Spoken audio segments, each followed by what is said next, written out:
Hey guys, it's your boy Rugby League Roundup back here with another episode of the Beyond the Tryline podcast. Today is episode 34 and I am reviewing the round that was round 24 of the NRL 2026 season. If you haven't already, make sure to hit that like and subscribe button and leave comments down below. The goal is 2,000 subscribers by the end of the Rugby League season, but without further ado, let's get into the review and my team of the week for this round. So, the team of the week is this new segment I'm going to be doing week to week basis on what I think the best players were and combining them into a team of 19 people. So, fullback Matt Duffy, the wingers are Jermaine Asako and Greg Marzu, centers Leka Halasima and Solomon Saukuru, the halves Daly Cherry Evans and Sam Walker, front row pairing Mitch Barnett and Joseph Tapani. Owen Paddy is the hooker. The back row pairing is David Fafita and Hamish Stewart. The lock forward Cameron Murray. Bench Talon De Silva, Junior Paulo, Loko Pacifica Tonga, Bo Fermor, Jacob Laban and Tyrell Sloan. That's my team of the week for round 24. Let me know your thoughts in the comment section and let's get into it. So we'll start with the game reviews, and the first game we have was at the time first placed Panthers versus the second place Roosters. And in my opinion, this is easily the game of the round. Not just in terms of the importance of this game, in terms of minor premiership outcome, but the physicality in this game, the brilliant defence we saw from both teams, especially the Sydney Roosters, and the ability for the Roosters to overcome a team like the Panthers, who they've had a bit of a struggled record against them in the past. So this is a very impressive game from Sydney Roosters in this one. And for the Penrith Panthers, I thought they were good in my opinion, but I just thought the Roosters were another level above in this game. And I think you could also tell that Isaiah Yeo was a very huge loss because he's the important link man to Cleary for the Panthers, and you can tell the attack. It wasn't slow, but it looked slower. Like Isaiah Yeo's service, it's so important. Lock position nowadays is such an important position. They are the main man that gets the ball and shifts it out to the halfback. They're the first receiver. Their service to the halfback matters. And the pace, the accuracy, it all matters. And for me, Isaiah Yeo, he does that the best in the NRL in terms of lock forwards. And in this game, I could tell that he was missing. Lindsay Smith, no diss against Lindsay Smith. He's a great player. But yeah, it is big shoes to fill when Isaiah goes out, and yeah, you can tell that they were missing him. Coming into this game, though, I had Roosters winning by 4 points, and they lived up to my expectation of winning in this game. And for the Roosters, I think this win is such a huge installment of belief because they've obviously struggled against a team like the Panthers in the past, and it's a bit of a relief. They now know that they can get the job done against the Penrith Panthers, which is a mighty big task, and they've struggled in the past doing that. So, yeah, big game for the Roosters here, and heading into the final series, they look scary. Like, this is the scariest I think I've seen the Roosters side since probably 2019.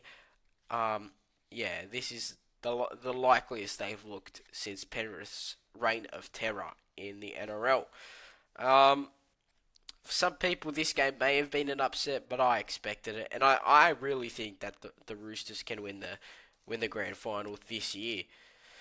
What does this result mean, though, in terms of the final series? Well, right now, both teams have home finals heading into the finals series, but Penrith are very vulnerable right now without Isaiah, and if they can't string together a few good wins, they're looking likely to go down to third behind the New Zealand Warriors.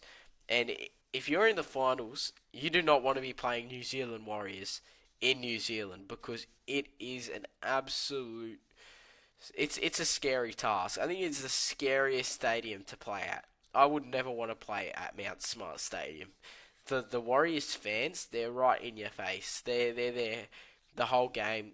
They're loud. You can hear them. They're very intimidating supporters in terms of, they are probably the best fans in the NRL. Like they back their team all the way, and it's so good to see New Zealand doing well every year. So for Panthers, I don't think they'd want to go up, go to New Zealand and yeah, take on the Warriors there. So yep, hopefully for Panthers' sake, they're playing at Combank Stadium. But if they verse New Zealand, they got a big task on their hands, and they're gonna have to do it the hard way. They have to go.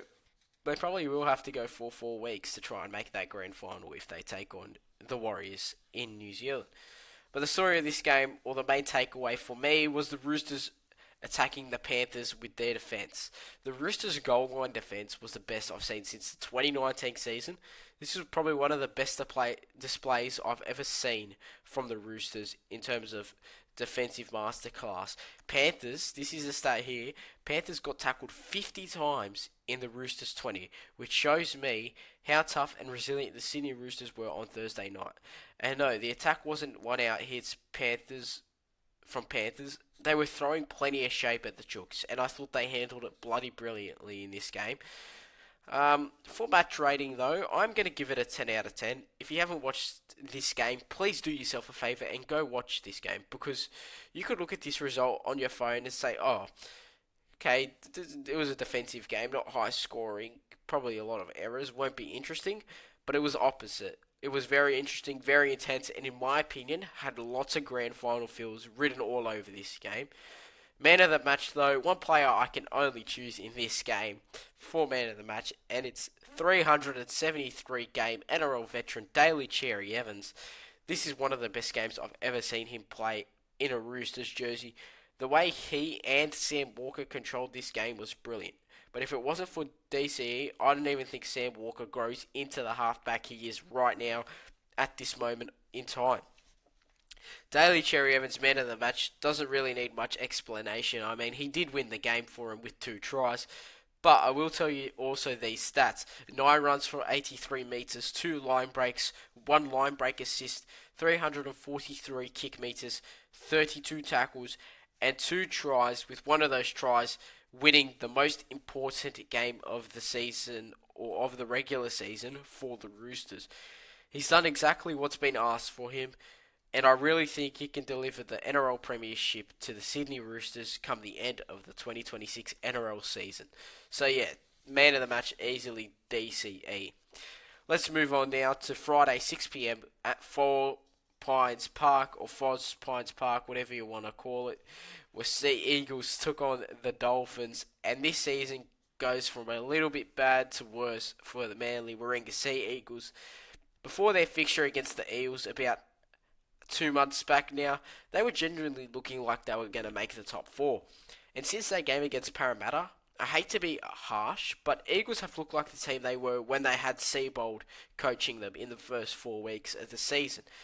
My biggest concern with Manly is that forward pack, because it's so thin in depth, it's not funny. Eagles genuinely do need to start looking for more front row forwards, because going into next year, if they don't have more depth in their pack, they'll be the exact same team as they were in 2026.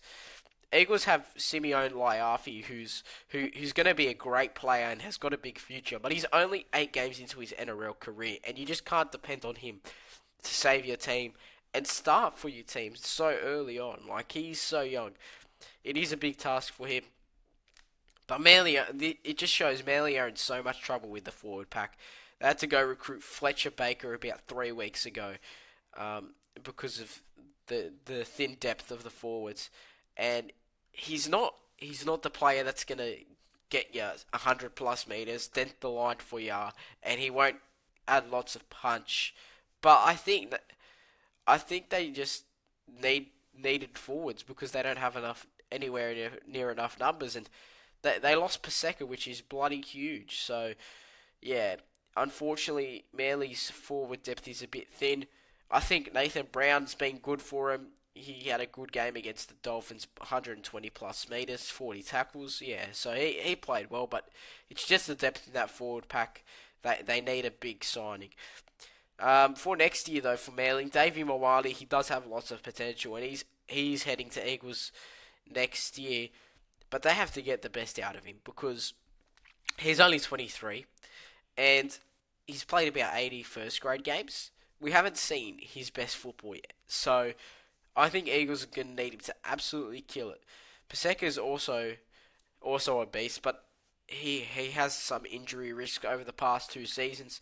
Obviously, he missed the whole of the 2025 season. Did well to get about 20 games in this season before hurting his knee last week against the Melbourne Storm. But there is that injury risk involved. They have Kalis Fatialofa coming from the Warriors. It's also another positive addition, but I think Kieran Foran needs to get moving in the transfer market for a forward. If I'm Kieran Foran, I'm targeting Moses Leota because he will bring so much to that Eagles pack in terms of leadership, punch, everything. He'll bring it all. So they need a Moses Leota type of player, in my opinion. In terms of Eagles, performance in this game, they just never looked likely in this game, unfortunately, and I just thought Dolphins controlled this game bloody beautifully. So the one time Manly did have a chance was through Garrick, and he threw a flick pass forward to Jason Saab, who ran down the field and scored. But obviously it was a forward park pass. Just wasn't a good performance from Manly. It was good from Dolphins and a bit awful from Manly. I also think I also think the loss of Luke Brooks does hit hard because before Luke Brooks got injured, they were going so well, and it's nothing against Joey Walsh, but I just think Luke Brooks, the experience he brought, he was really good for Manly before getting injured. Joey Walsh will do very well in the future, and there is lots of positive glimpses from him, but he's still very young in my opinion, and he has still lots of time to grow. So it's good that he's going to get the rest of the season to play. I think that's very valuable for him. But for Manly right now at the moment, it's going to be hard to win games without the likes of a Brooksy there in the halves. Now, let's talk about the Dolphins in this game because, in my opinion, this is exactly what they needed. They conceded 0 points in the game and defended very well for the full 80 minutes. We know with the Dolphins they could easily win 40 points to 30, 50 points to 20, but the key in this game for me was to see the fact that they could defend this one out, and they did exactly that. They held out the Eagles for 80 minutes, which isn't easy when you have to defend the likes of Homoli Olakawatu, Tolatau Kula, Lehigh Hopewade, but they managed to do this very well. And in the final series, they're going to need a win like this, not those high-scoring affairs you see every week when you turn on a Dolphins game. While Dolphins are awesome to watch and their attack masterclass is always fun, games like this is something that is going to be needed in a few weeks' time. And it is refreshing to see if I'm a Dolphins fan because it shows you that they can defend the match out and they're going to have to do that. So, very good signs there from the Dolphins. Game rating in general, I'm going to give it a 6 out of 10. I thought this was an okay game to watch. Nothing too bad, nothing too great, just an okay game of footy. It was very one-sided and it always did look like the Dolphins were going to win and they were always in control. Man of the match in this game, my man of the match is going to go to Jermaine Asako. Unreal game of footy for him. 21 runs for 290 run meters.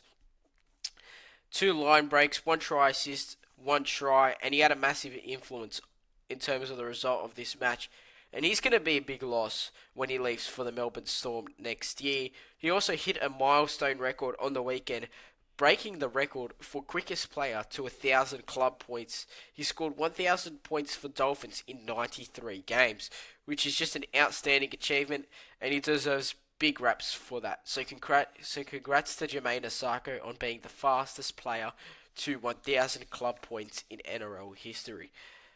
Friday, 8 p.m, the match that had absolutely huge say on who makes the top 8 this season in a few weeks' time, and it was the Canterbury Bankstown Bulldogs taking on the South Sydney Rabbitohs.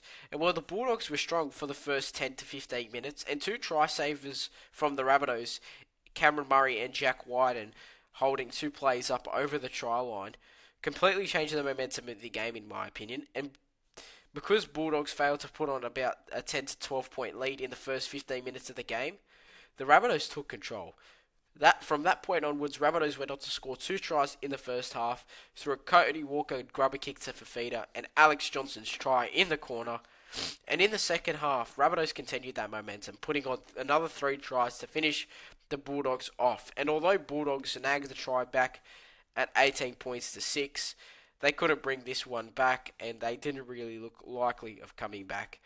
The Rabbitohs played absolutely awesome in this game, and they never looked uncomfortable. They defended well, they attacked well, and when you think with Latrell coming back in a few weeks, they could possibly do anything come finals time, as long as Latrell Mitchell is fit and firing. With Latrell, they could go the whole way, man. Like, he has that much influence on how they play. It's unreal. They're probably 2 to 3 tries better with him in the side. And one thing with Latrell, the big thing he brings to this team coming back is the conversions, because since he's been gone, conversion kickers have been a struggle for the Rabbitohs.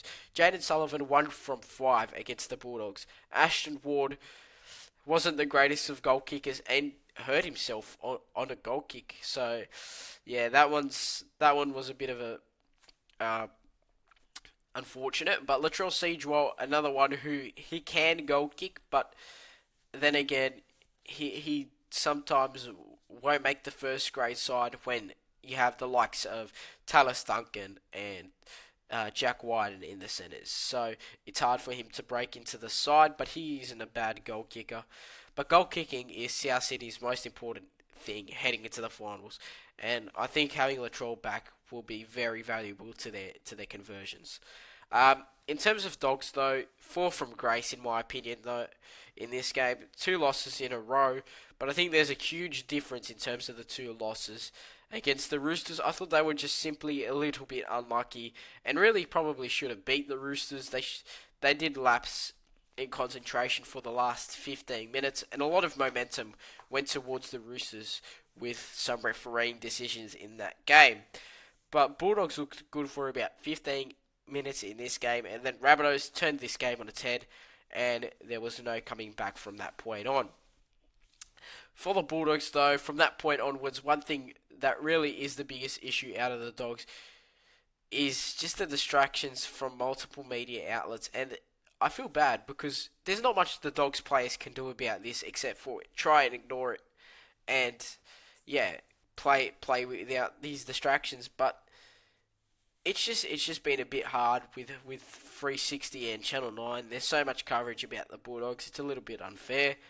And, the criticism comes on, they were first last year and now they're 10th or whatever. But, man, you can't blame the halves simply because, the Cameron Serrato made a mid-season change in signing Galvin last year. Because I think Galvin's been great this year. Like, he's had 22 try assists. He scored like 8 tries for the Dogs in this season. And I don't even think Critter's been that bad as a half either. So, yeah, it's a bit of a distraction, unfortunately. But one thing that did this loss, there was a big say in who had this who had a bit of a poor game, and unfortunately that was Jacob Kiraz with 5 errors. And a player of his quality, it's a bit unexpected. The offloads weren't working, and ultimately he probably could have cost his team more points. I expect him to bounce back, though. He's got the Dragons this weekend. It's going to be a good game of footy, but I expect him to have an absolute blinder of a game against the Dragons. I just hope that Cameron Serrato doesn't tell him to tuck the offloads away, though, because as soon as he does that, there's a lot of his threat that's gone. He runs the ball like a beast, but that second phase play from Jacob Kiraz is so important to the Bulldogs. It's another dimension of attack that he can unlock with his offloading game. So I hope he doesn't tuck those away, although it didn't work against the Rabbitohs. And I'm expecting him to have a possibly man of the match performance against the Dragons this weekend.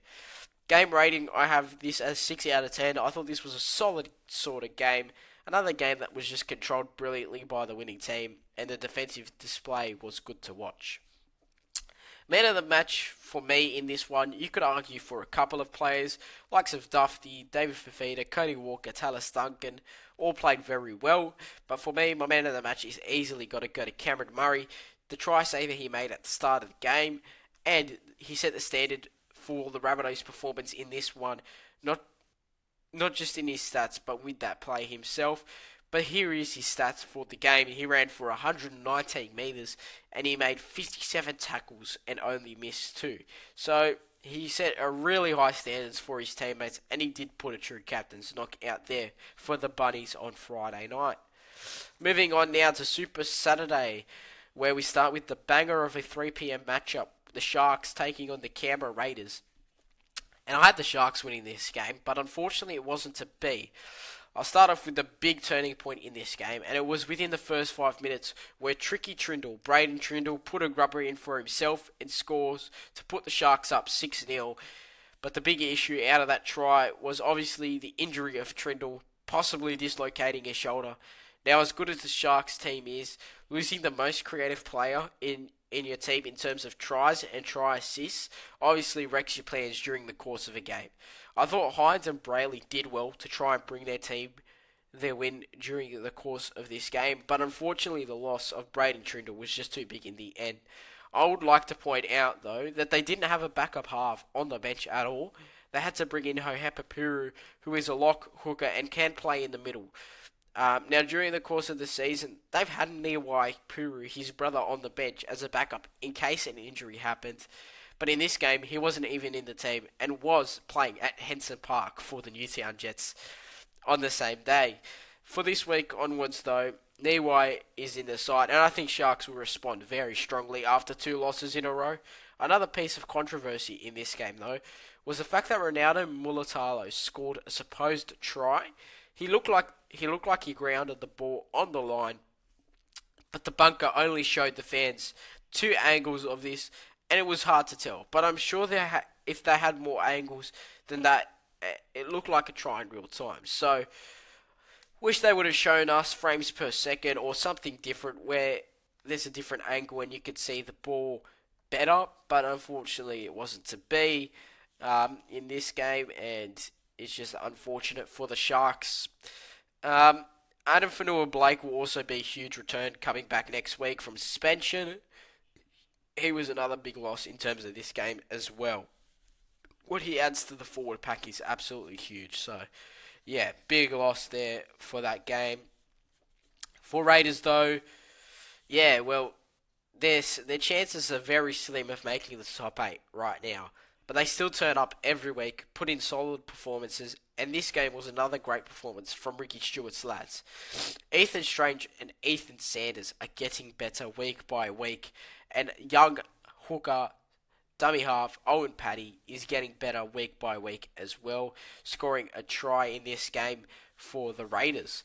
One player I did want to highlight is a guy that's been down on confidence this season, and that is Savilio Tamale, a guy that's been wrecked in terms of confidence. He had a really poor sort of game against the Dragons. He asked to be dropped to reserve grade, which shows the courage of the player that he is to ask to go down to reserve grade and work on his craft. And I think he's found a good position in centres. I think he's a pure centre. When he played on the wing, he did okay, but in the centres, he was strong. He had 181 run meters, 9 tackle breaks, and 16 tackles. I thought he was great on Saturday against the Sharkies, and yeah, I think that he could do very well if he plays in the centres long term. Big highlight play in this game too was Sharks right on halftime, going from left to right about 2 to 3 times, and they found space on the right side.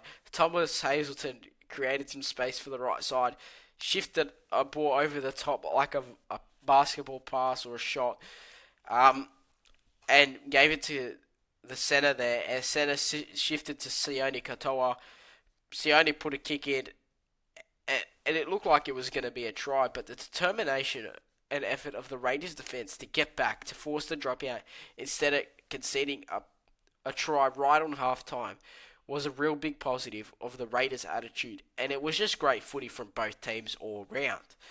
Game rating, 8 out of 10. This game was awesome to watch. I was thoroughly entertained. It was non-stop action, and if you are a fan of footy and have nothing to do, turn this game on. It was truly an awesome 3 p.m. Saturday game, and it entertained me. Man of the match for me has to go to Joseph Tarpany, the captain for the Canberra Raiders. Very influential, put in a top-notch performance, ran for 167 metres, 6 tackle breaks, 4 offloads and 33 tackles. He also wrapped up the game for the Canberra Raiders in this one, scoring the game-winning try and putting in an incredible shift for his team. So yep, that is the Raiders vs Sharks game. We move on to Saturday 5:30. The Cowboys took on the Eels at CommBank Stadium. And wow, what a game. We had some absolutely bizarre moments in this game, and we'll get into the moments now.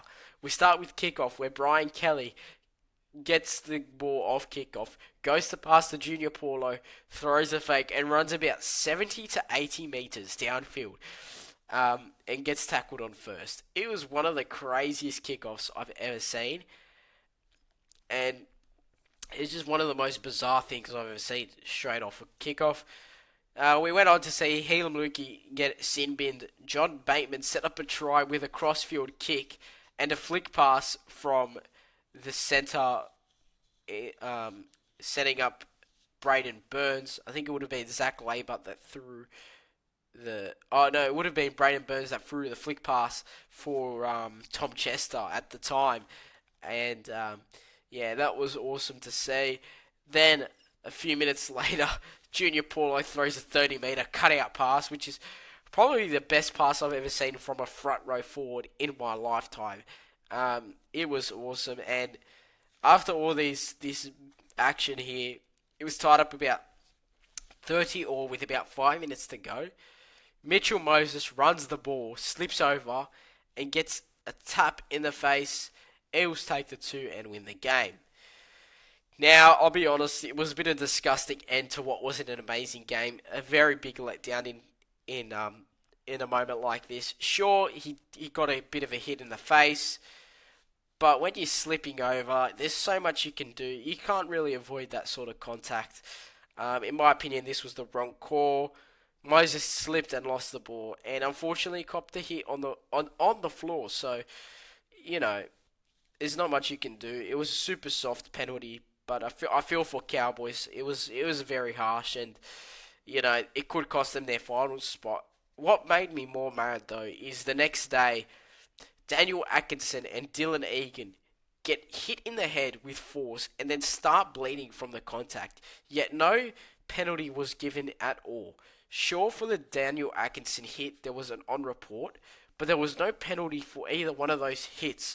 And for me, it's just where the inconsistencies, where there's a clear distinction that you can tell those 2 hits were high, and the Tom Chester, the Mitchell Moses one wasn't high at all.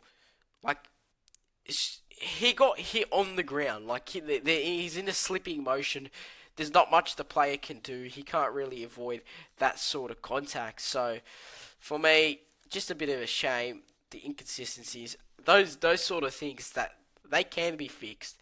And like there was even one where it was a kick in the air, the player slipped and fell into his hand, and they gave it a penalty. And I just feel like that's a bit of a disgrace in terms of giving penalties like that when there's actual head high hits that have force in it, and they weren't even given. So yeah. Anyway, I felt it was a bit of a mediocre to what was an awesome game. Disappointing though from Cowboys in this, because even though it was a harsh game, you're fighting to keep your top 8 spot, and they couldn't hold off Para at all. Like, they conceded 30 points against Eels, and no disrespect to the Eels, obviously. They have a lot of attacking threats in their team, but they're not very high on the ladder, and Cowboys, who are fighting for the top 8, they conceded 30 points against them. So it's really worrying for me. Unfortunately, I don't think Cowboys go far in the finals, in all due respect. I don't see them going far, because while their attack is awesome, their defense is kind of non-existent, and it's been proven over many weeks now that the defense is just been non-existent. Like the Cowboys game against the Titans, sure, conceded 8 points. The game against the Roosters the week before, they conceded 82. There's many rounds where their defense has very big lapses. So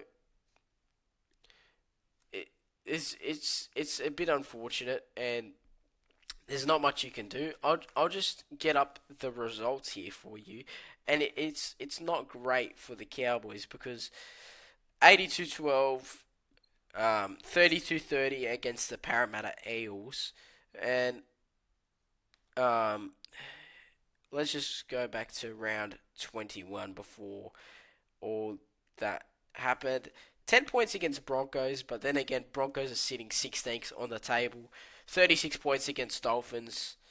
Um, then a bye.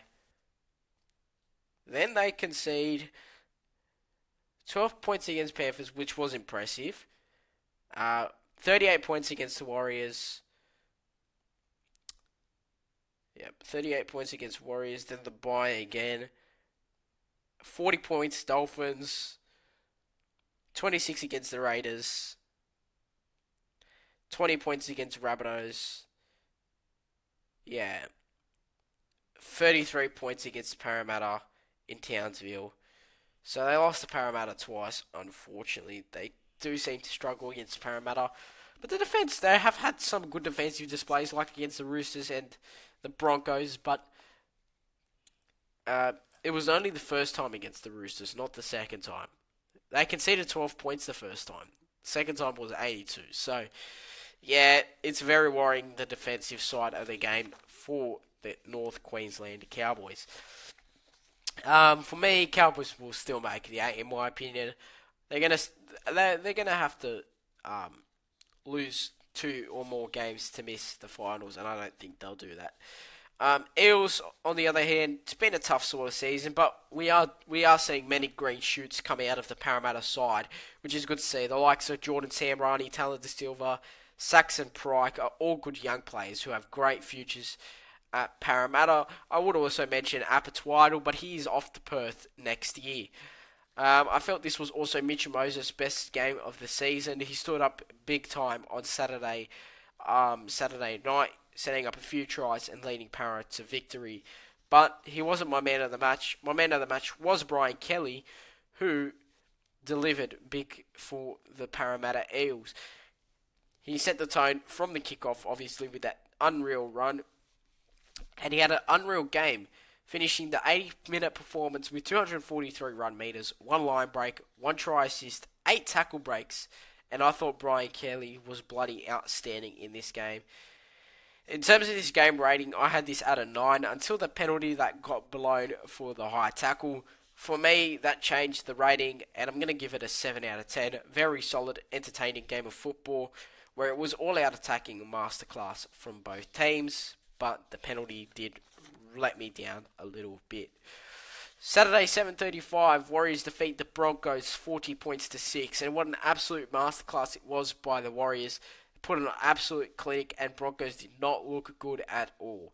The big concern for me out of this game, though, is the loss of Luke Metcalf, the third halfback for the Warriors that's gone down this season. And if Tamari Martin can get back in time, then the Warriors still have a chance to win this grand final. But the big interesting thing for me is to see how Harris Tavita will go at halfback this weekend against the Rabbitohs. So there is a big task for the Warriors now, seeing if Tamari Martin doesn't make it back in time, if these halves pairings in Luke Hanson and Harris Tavita will deliver. For the Broncos, though, it's just completely disastrous.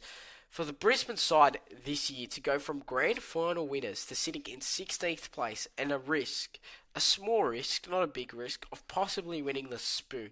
It's not good signs for a club with such high standards and a team with such high quality players. It's just unacceptable to see.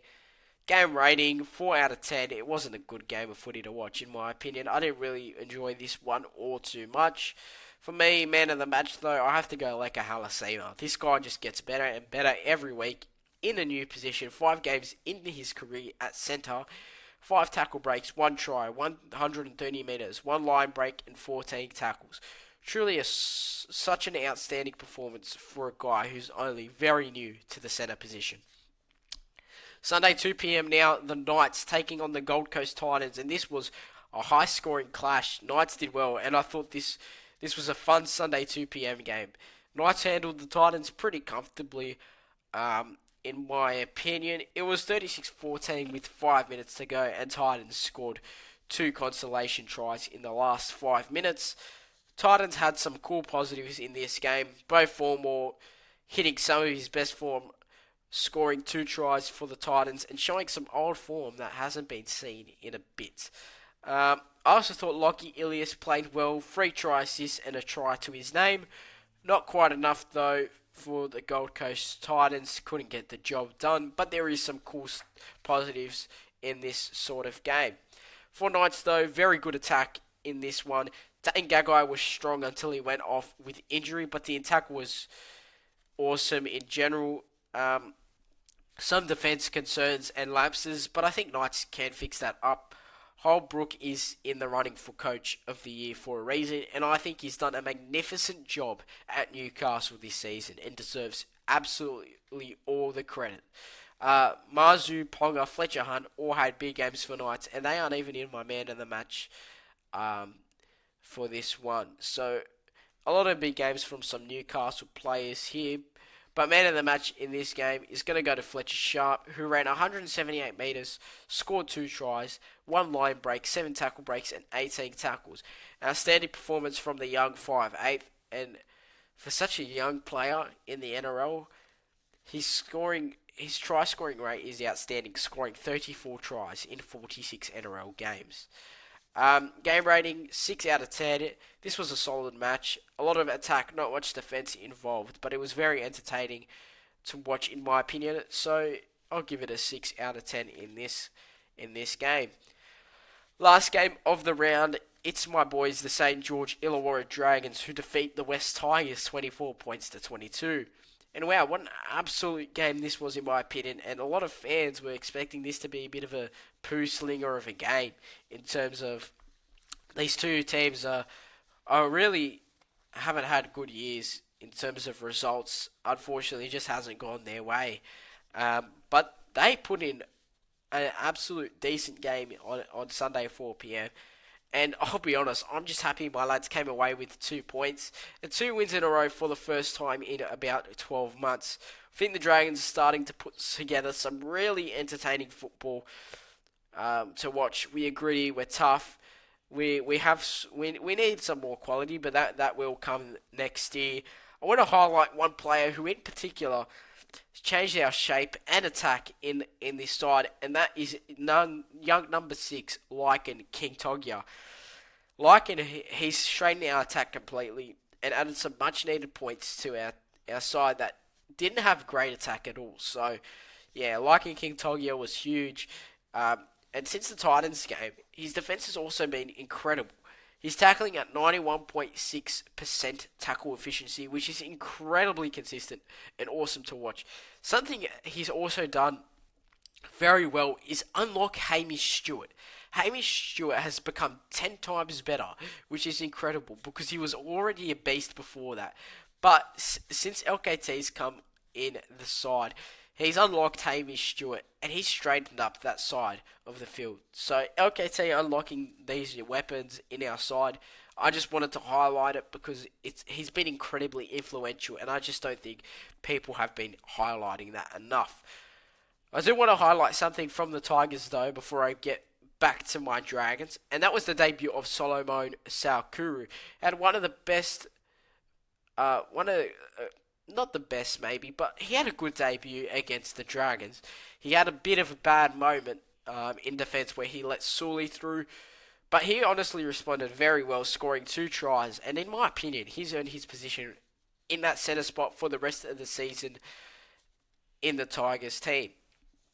Now, with 2 minutes to go in this game, Samuel Afino makes a break through the middle, and Loko Pacifica Tonga, who made a tackle in the previous play of the ball, runs back 30 metres and saves the game for the Dragons. That tackle was an incredible effort, and in my opinion, he was just outstanding. It's just the effort that you see, and when you hear that this guy was probably going to leave the Dragons like a good few months ago, that generally worried me because this guy, his work ethic for a big man is unreal. So I want to give big raps to Loco on that tackle. It was just a good tackle.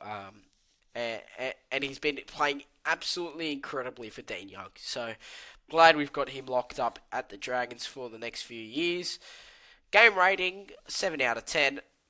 I thought for a game where two teams were down the bottom of the ladder, they both put up a great fight. So it made for a solid game of Sunday afternoon footy. Man of the match for me has to go to Hamish Stewart. Had another amazing game, scoring a try that was beautifully set up by the LKT. He also ran for 103 metres, one line break, and made 39 tackles. So, big game from Hamish Stewart. Now, this is a new segment that we add to the Round 24 review, and it's the awards for the round. So we have Player of the Round, Team of the Round, and one bold prediction. I am going to be looking to add more awards to this, and yeah, at the moment, this is just what I've come up with. But Player of the Round, Daly Cherry Evans. I mean, it's quite simple. In the biggest game of the round, possibly the most important regular season game of the year, he delivered the best performance of his 2026 campaign, scoring 2 tries and controlling the Panthers brilliantly. And that leads me to my team of the round, which I'm going to give to the Sydney Roosters as well. Best team performance of the round. Best game I've seen from the club in ages in terms of how connected they were defensively. And it was brilliant to see. Disappointment of the round, though, North Queensland Cowboys, although they were hard done by in terms of refereeing decisions, I think they could have done better during the course of the match, especially defensively, conceding 32 points. One bold prediction for the week, I'm going to go with Josh Papali to score 2 tries against the Broncos in his last home game as a Raiders player. That's it from me, guys. I hope you enjoyed today's episode of the Beyond the Tryline podcast. It's been your boy Rugby League Roundup. Make sure to like and subscribe and leave a comment down below. The goal is 2,000 subscribers. So that's it from me. Take care and goodbye.